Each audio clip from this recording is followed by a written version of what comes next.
Everything you experience begins from inside your mind, because your mind builds reality from what it thinks is true, not from what you want, but from what you believe without questioning. The ideas that feel obvious, the assumptions you carry into every situation. Your mind then looks for proof. It notices what confirms those beliefs and filters out what doesn't. And over time, your life starts to mirror that thinking. That's why the same patterns can repeat, even when you try harder. If what feels true stays the same, the results often do too. But when your thinking changes, even slightly, your awareness shifts. You see new options. You respond differently. You move with more confidence. Not because the world changed, but because your mind did. And when what you believe becomes more aligned, your reality follows naturally. Change the belief, change the result.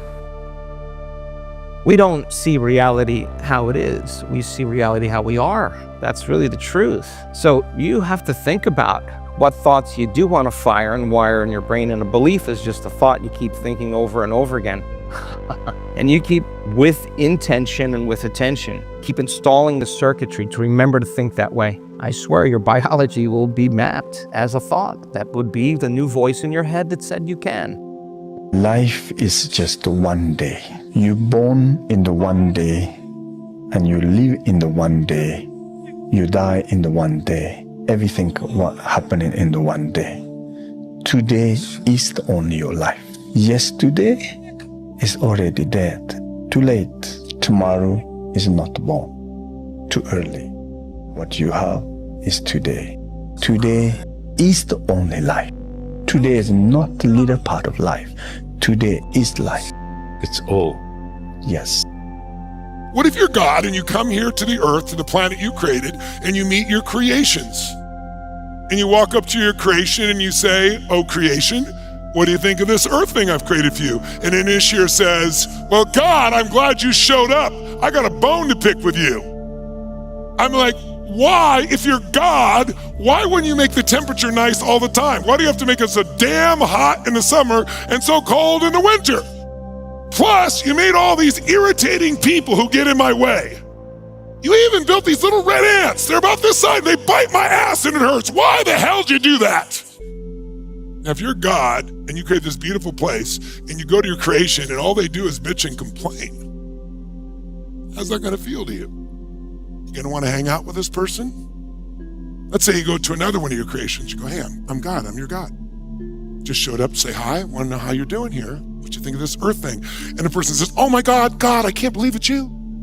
Oh, I've wanted to share with you how grateful I am for this planet, for this world you created for us. It's so amazing. It's always changing. It's never the same. It's hot, it's cold. There's always variety. I'm never bored. And you made these crazy people that challenge me to grow. You made these little red ants. They're 1/millionth my size. They bite my ass. They're so courageous. It's amazing." Now, if you're God, who are you going to hang out with? The first person or the second person? I promise you start giving, you'll start feeling grateful. If you're in a state of gratitude, it makes total sense. Then you will accept, believe, and surrender the thoughts that are equal to that emotional state, and you could actually program your autonomic nervous system to make the pharmacy of chemicals that causes growth and repair to happen in the body. You start feeling gratitude, you start feeling more gratitude, you start feeling love, you start feeling more love, you start feeling kindness, you start feeling care, you start feeling appreciation, you start feeling creative, you start feeling inspired. You practice feeling those emotions, and you get that heart of yours back into balance. We discovered that once energy makes it to the heart, it's going right to the brain. And it's going to go straight up, and it's going to tell the brain in that moment, the heart is the creative center. It's safe to create. When people understand what they're doing and they understand why they're doing it, the how gets easier. If you can teach people to do the exact opposite, go from putting all of their attention on everything physical and material in the world of separation, and instead of narrowing their focus on something material, ask them to broaden their focus and put it on nothing. I know that sounds kind of crazy, but when you put your attention on space and you divert your attention, the act of sensing without thinking actually starts to slow the brainwaves down. Not only slow it down, but all of a sudden cause the brain to start reintegrating, starts to synchronize, right? And so you see different compartments of the brain that were firing out of order start to resonate. They start to communicate. They're all of a sudden synchronizing, and what syncs in the brain kind of links in the brain. So when a person has their whole entire brain firing in rhythm, that's a very strong signal that you can send out into the field. Attraction is a secondary law. Vibration is the primary law. Everything vibrates. The law of vibration decrees that nothing rests, everything moves. We can put ourselves into the vibration that we have to be in to attract what we want to attract. And when you understand it, you're going to move into a whole new world. Most people set a goal and then wait for it to happen. It's never going to happen. You've got to assume that it's already happened. Mentally, it's already happened. It's happened because I've got the idea in my conscious mind. Then I've got to get emotionally involved in it. I've got it intellectually, I've got it emotionally. It's only a period of time till it moves into form. How does it move into form? Well, you attract whatever's required for it to move into form. You attract all the energy that's necessary to produce the physical result. How do you do that? You do that by intellectually and emotionally staying in the vibration of the good that you desire. You see it already in the present tense. So that keeps you on the frequency, and that frequency then dictates what you're going to attract. You can only attract to you what's in harmonious vibration with you. You must assume that you already are what you want to be, and then live by faith in this assumption. You don't need evidence of your senses. You have a tendency to believe that what your eyes and ears tell you is reality. But this is what we know by our senses. You know, it's like a millionth of a millimeter, and all that is unknown is in the invisible, in the imagination. You'll see it when you believe it, not the other way around. People will say, well, I'll believe it when I see it. It doesn't work that way. You'll see it when inside you have a knowing. And most of our attention is focused on, this is my beliefs and my disbeliefs about what is possible and what isn't possible are here. And it's an endless universe. You don't have to know how you're going to build your company. You don't have to know how you're going to become financially independent. You don't have to know any of these things. You only have to know it can happen. And it can happen, and you can make it happen. Affirmations are the most powerful words that you can possibly say. Affirmations are based on what we call the 3 Ps, in that with affirmations, we reprogram ourselves unconsciously. Affirmations are strong, positive, assertive statements that you say about yourself, to yourself, and believe. And they're based on the 3 Ps, and the Ps are, first of all, personal. All affirmations, all statements that you say to yourself have to be couched in the personal tense, the I. If you say, I like myself, when you say, I like myself, it accesses the subconscious directly. Every single command that begins with an I opens the subconscious mind and says, valuable information coming down, prepare or get ready. And also positive. All affirmative statements must be couched in the positive tense, because the subconscious mind filters out negatives and only takes the positive expression. For example, if you wanted to quit smoking, you wouldn't say, I don't smoke anymore, I don't smoke anymore. You would say, I am a non-smoker. I am a non-smoker. The words I am are 2 of the most powerful words in mental programming. When you say I am, because only you can say I am about you. In the whole world, nobody else can use those 2 words with regard to you. And your subconscious recognizes that when you say, I am responsible, you can actually feel their effect on your emotions. Now, the third is that they must be in the present tense. Not I will lose weight, or I will quit smoking, or I will get a better job, but I have a better job.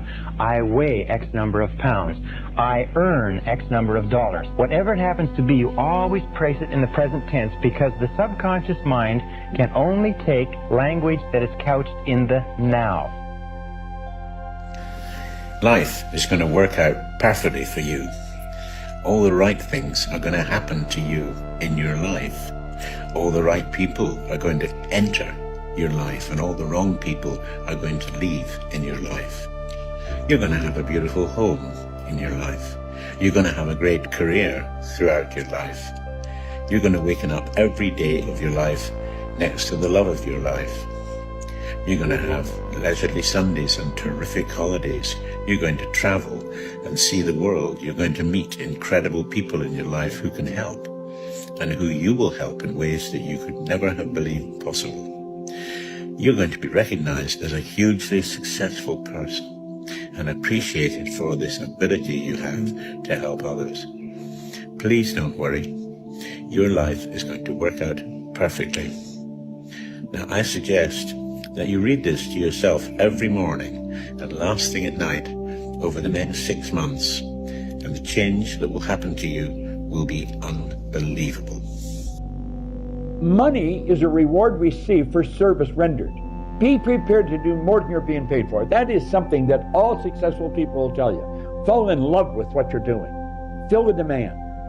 If you're not earning the amount of money you want, or that you need to live the way you want to live, there's a problem. There's a misunderstanding or a lack of understanding about a law of compensation. This law is exact. It works for every person, every time, when we understand it. And it clearly states the amount of money you earn is always going to be in exact ratio to, number one, the need for what you do, number two, your ability to do it, and number three, the difficulty there is in replacing it. 2 things will make you happy: growing and giving. They're the only thing that give you lasting happiness. If you're not growing, you will not be happy. If you grow, you'll be happy, but the best part of growing is everything in the universe either grows or it dies. Is it true? If your relationship is not growing, it's dying. If your business is not growing, don't bullshit yourself, it's dying. There's no plateaus in life. We grow or we die. That is the universal rule of the universe, not Tony Robbins' rule. But there's something beautiful about it. When we grow, we become more. And when we become more, we have more to give. And when we give is when our life has the most meaning. See, what you get will not make you happy. Who you become will make you very happy or very sad.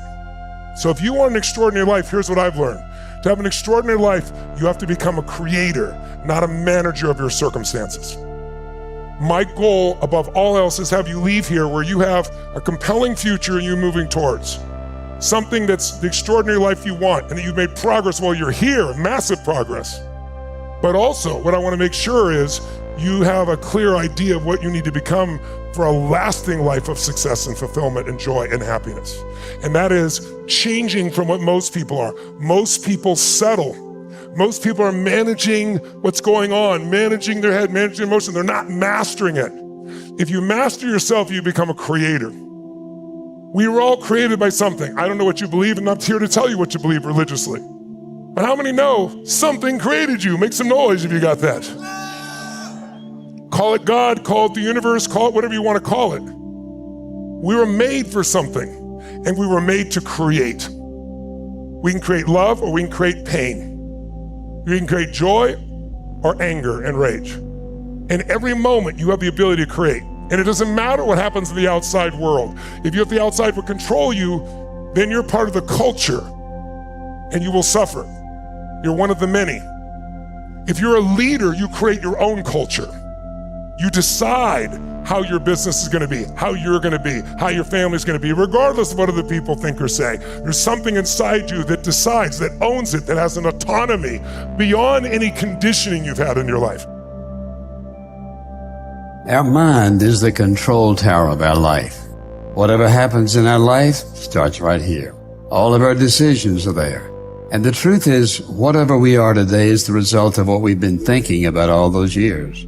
The Bible says, as a man thinketh in his heart, so is he. So if you don't like what's going on around you, maybe you should ask yourself the question, what am I thinking about? What do I think about myself? What do I think about other people? Because what we think about is really what controls us. For example, our relationship to God, our relationship to each other, our sense of direction in life, whatever we accomplish, our failures in life, all of that is a result of the way we think.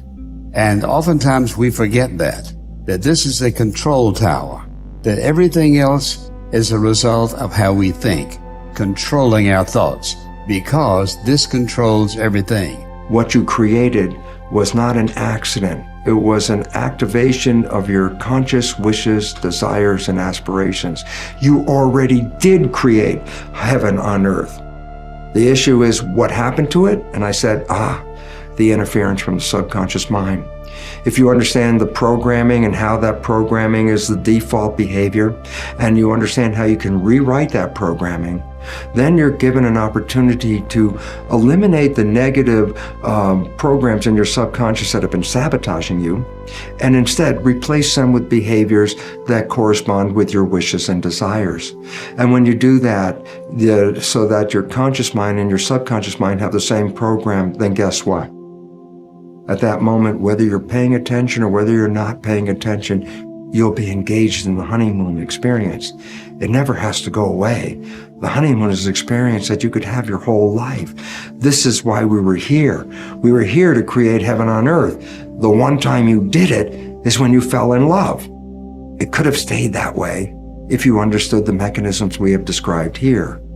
But when you do understand the mechanisms, it says you can go back and recreate that and make it a permanent way of life. You were born into heaven. You've experienced it once or more, and you can do it again and again and again, because that's how powerful you are. You are a creator, and you are in heaven.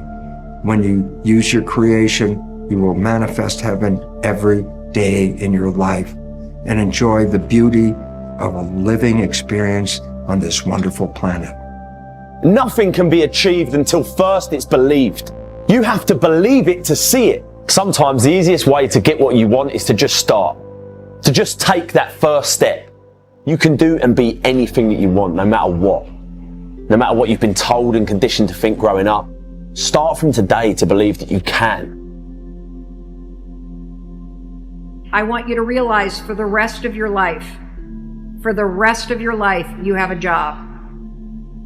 And your job is to make sure that when that default network kicks back up and you start to murmur that you're too old, you're not smart enough, you're not good enough, that is a moment where you have got to do a mindset reset. This isn't the voice of God talking to me. This is some programming that's set on default. I don't have to live my life, and I don't have to have a future where I constantly say things that are negative to myself. This is the most miraculous thing that I've ever heard. But the point is that if you don't get deliberate, you will be stuck with the default mode of thinking. So your personality, literally, Ed, is made up of how you think, how you act, and how you feel. And how you think, how you act, and how you feel is your personality, and your personality is intimately connected to your personal reality, your life. So then if you want to change your life, your personal reality, you got to change your personality. And here we go again. You got to start becoming conscious of your unconscious thoughts. You got to start noticing how you act, how you speak. You got to pay attention to how you're feeling. Some people would live in guilt their whole entire life and don't even know it's guilt because at least it feels like them. So then when you start doing that, you begin to objectify your subjective self. So then when you begin to make small changes back to thought, a new thought should lead to a new choice. A new choice should lead to a new behavior. A new behavior should create a new experience, and a new experience should create a new emotion. Yes. And that new emotion is teaching your body chemically to understand what your mind has intellectually understood. Now your body is embodying the truth. Your expectations largely determine the quality of your life in this sense, is that whatever you expect with confidence becomes your self-fulfilling prophecy. In other words, you are always telling your future by the way you talk about how you think things are going to turn out. You are like a fortune teller in your own life. And if you believe that things are going to turn out well, if you expect them to turn out well, then by gum they do. If you believe that you're going to be popular and that people are going to buy and that you have a great product and a great company and you're going to have a great life and you're going to be accepted and well received by people, and then you act that way. So it's very, very important that you always expect the best. And this is the key, expect the best. To be able to place our attention on what it is that we would like to create for ourselves in our lives. To literally have the power to know that if I think about it and I keep it there and I keep that picture firm within me, that there is an energy, a source, a capacity within me that is in the universe and that is also in me. And that I can use this energy, that I can manage it. There are many ways to get the things that we want for ourselves in our lives. But basically, it all begins with how we choose to think. As you think, so shall you be. 7 little words that I think are perhaps the most important things that we can learn and master in our lives. This old proverb notion that I become what I think about all day long. There are so many people in the world, and you know, you may be watching this right now, and you have these incredible ideas, and what you think is missing is motivation.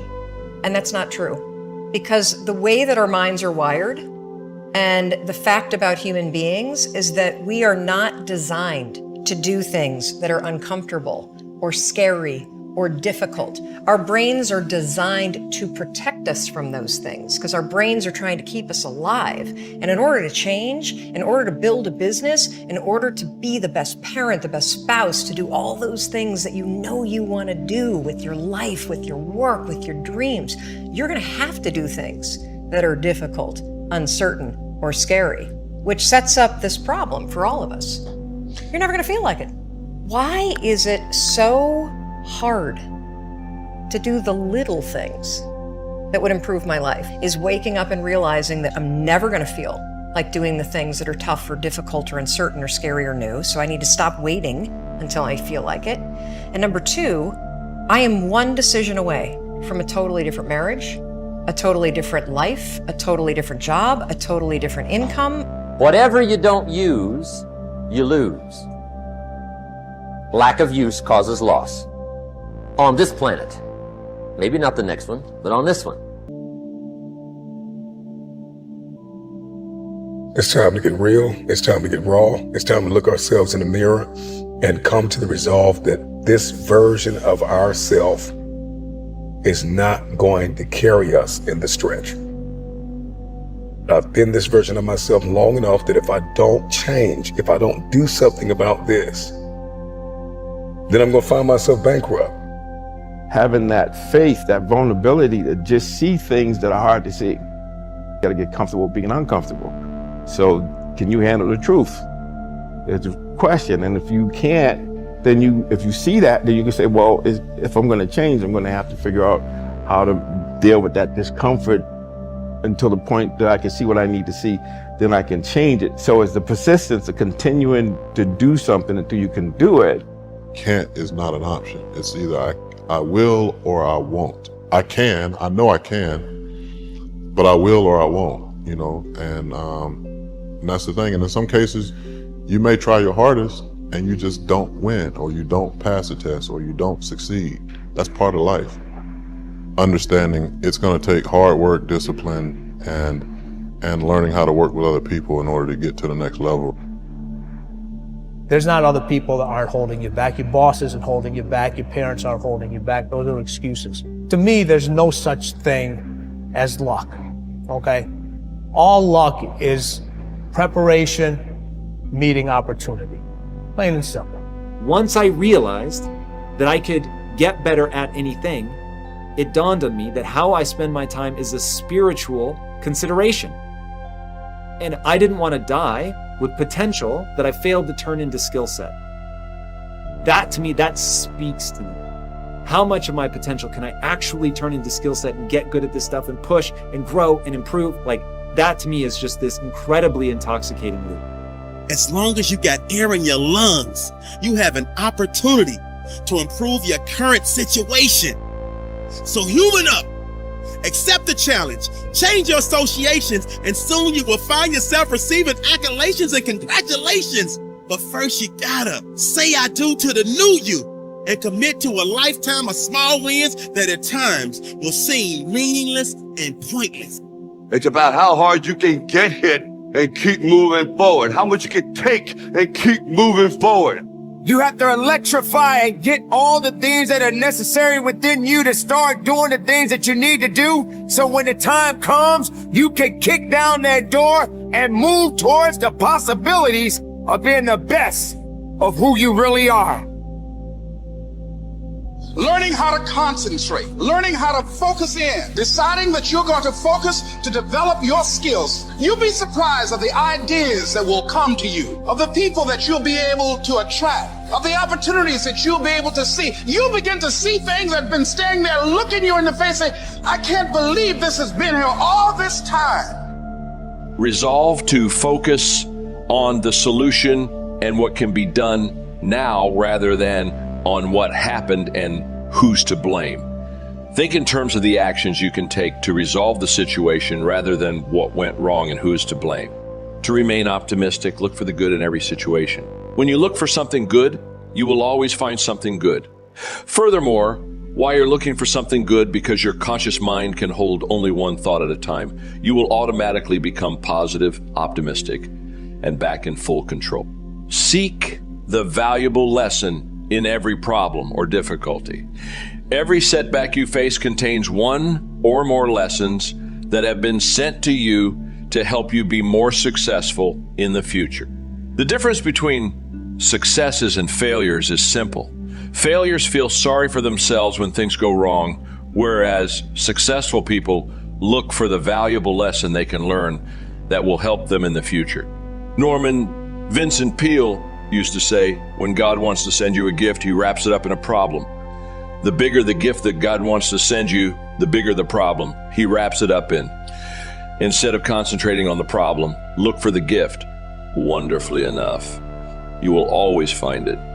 What's more, sometimes the gift or valuable lesson can be of far greater value than the cost of the problem itself. Sometimes one lesson that you learn in dealing with a problem can be the key to your long-term success.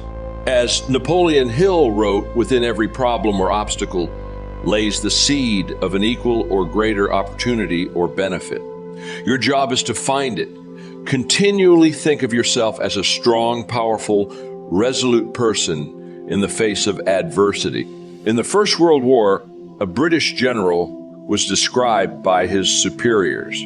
There he stands like an iron peg, driven into the frozen ground, immovable. Let this be an accurate description of you whenever you face difficulties or problems of any kind. Resolve to stand like an iron peg driven into the frozen ground. When you resolve in advance that you will never give up, your success is virtually guaranteed. In the final analysis, nothing can really stop you but yourself. In life, it doesn't matter how many times you get knocked down. All that matters is how many times you get back up. If you continue to get back up and press onward, you must eventually reach your goal. Each time you exert your self-discipline to persist in the face of adversity, you also increase your self-esteem and self-confidence. Then, as your self-esteem increases, you feel stronger, more powerful, and more unstoppable. When you feel better and stronger, you become more capable of persisting the next time, and then the time after that. By disciplining yourself to persist in the face of all adversity, you put your life onto an upward spiral of self-esteem, self-discipline, and persistence until you eventually become like a force of nature.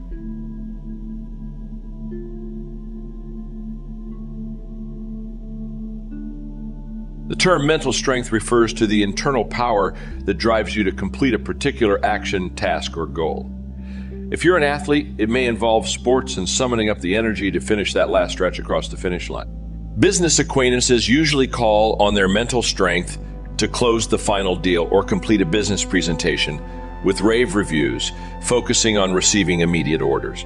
Individually, it is described as an inner strength that allows you to persevere, making it through life's challenges and hurdles. We each have the need to activate our own mental strength. It's an internal force which triggers your body to perform beyond normal expectations. It's your inner voice that says you are capable and you can successfully confront the opposition, whether it's physical or emotional. Mental strength is your body's response to a condition or circumstance, causing your body to reply as needed. Your mental strength can create a new level of physical and emotional endurance based on the situation. It also helps you to develop individually, calling on your own mental strength to support you through physical encounters and emotional hardships that you may have to face throughout your lives. Mental strength is essential to building your own personal character based on your own unique experiences. As you go through each day, you depend on a certain amount of physical and emotional strength. It's this ability to activate and call on our mental strength that ensures we start and finish each day, no matter how difficult.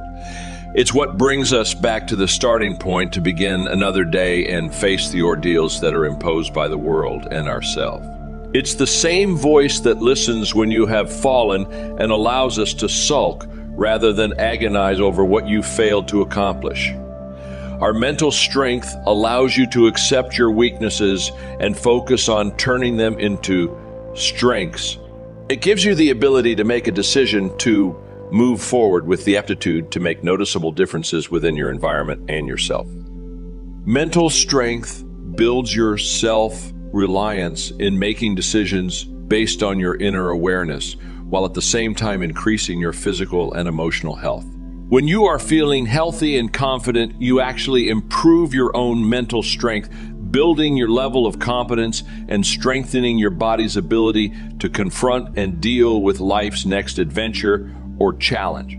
This process becomes an asset, and we learn to use it as a valuable resource, taking advantage of our own ability when we are in need of inspiration. Our own motivation and resourcefulness encourage us to believe and gather the courage and strength to accomplish our goals and maintain this newfound practice of reliance and certainty.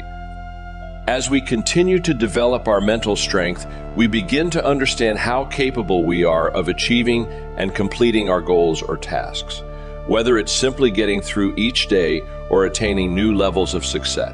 Mental strength gives you the ability to deal with demanding situations, empowering yourself with the trust and belief that you can confront your risks and deal resourcefully.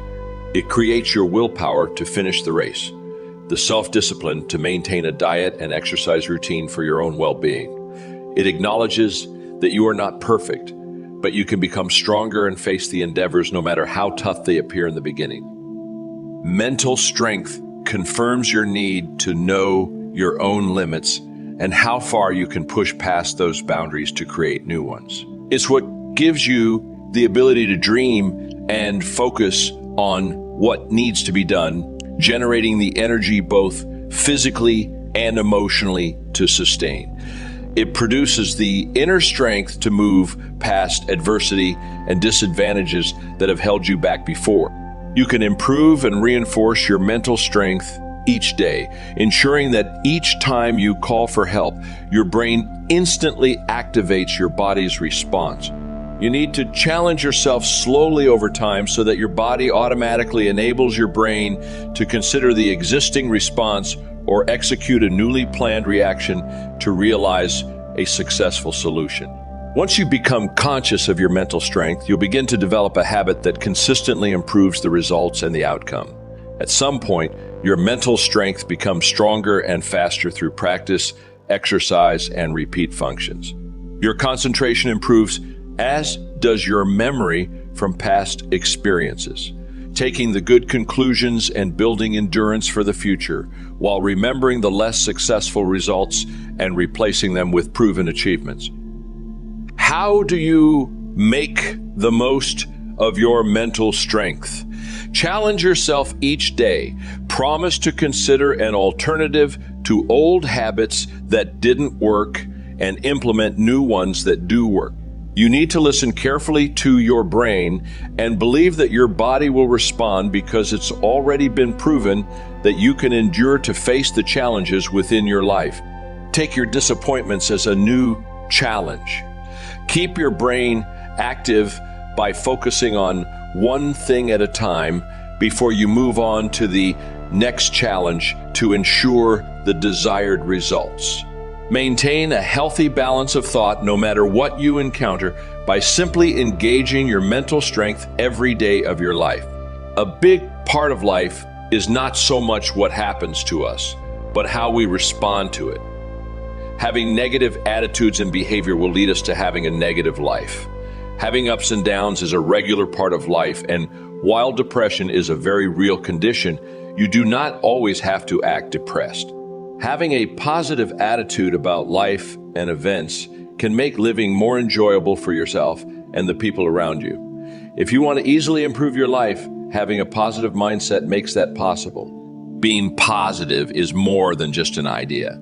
It is a way of life that should be practiced multiple times every day. Laugh. Whoever said that laughter is the best medicine had the right idea. Laughing, even when a situation is not particularly funny, is a great way to improve your outlook on a situation. Laughing will also improve your mood and possibly the mood of those around you. If you are faced with an unfortunate situation that makes you want to cry, try laughing instead. You may look crazy, but you will also feel better. Smile. Along the same lines of laughter, smiling is also a positive way to express oneself. Smiling makes you look more attractive and more approachable. In uncomfortable situations where you do not know anyone, most of the time a smile will be all that is needed to break the ice. When you appear to be in a positive mood, positive people will be drawn to you. A smile is a great way to convey the message that you are feeling positive and happy about life. Even if you do not feel that way, smiling often enough will help to change your mindset in a gradual way. Think positive thoughts. Thinking positive thoughts is the surest way to become a more positive person. If you are judgmental of yourself or others, it can bring you down in a negative way. You owe it to yourself to be a kind voice inside of your head. Positive thoughts will also become positive words. This also works the other way around. For example, if you're always thinking negative thoughts, then it is likely that you will be negative in conversations with other people.